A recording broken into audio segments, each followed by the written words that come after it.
Assalamualaikum warahmatullahi wabarakatuh. Hari ini tanggal 8 Februari 2026, mungkin sudah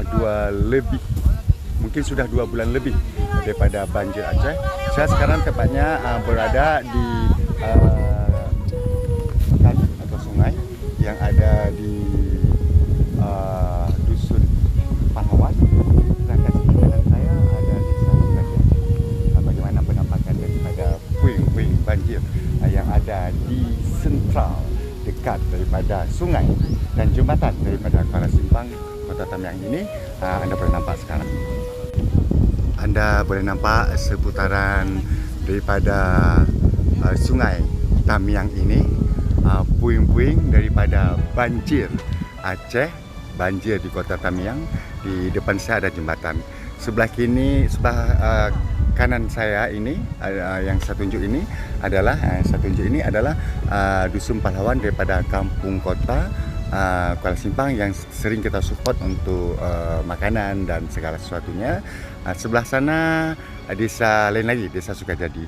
Beginilah penampakan daripada puing-puing kota yang ada di seputaran Sungai Tamiang. Di situ juga nampak bot atau perahu yang agak panjang. Ini fungsinya adalah untuk transportasi bagi mereka-mereka yang ke Mau Aceh Timur. Anda boleh nampak ya. Saya dekatkan.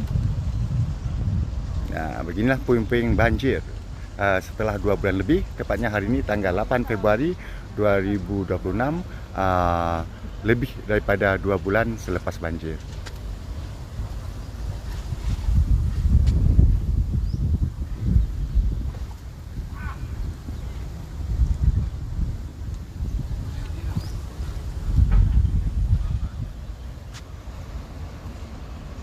Sekian dulu laporan dari MC Albi, tepatnya di Tamiang, lebih tepatnya lagi di jembatan di aliran sungai jembatan Kota Tamiang, merupakan distrik atau sentral daripada perekonomian Tamiang di Kuala Simpang. Assalamualaikum warahmatullahi wabarakatuh. Tabek. Ini untuk apa, Kak? Mencari ikan atau gimana, Bang? Ya, itu untuk transit orang ke Aceh Timur itu, Pak. Oh, transit untuk orang Aceh Timur ya? Oh, berarti bukan untuk nelayan ya? Bukan. Memang untuk transportasi ya? Transportasi. Nama Bang siapa? Alidin. Alidin. Makasih Bang Alidin. Ya. Kita boleh nampak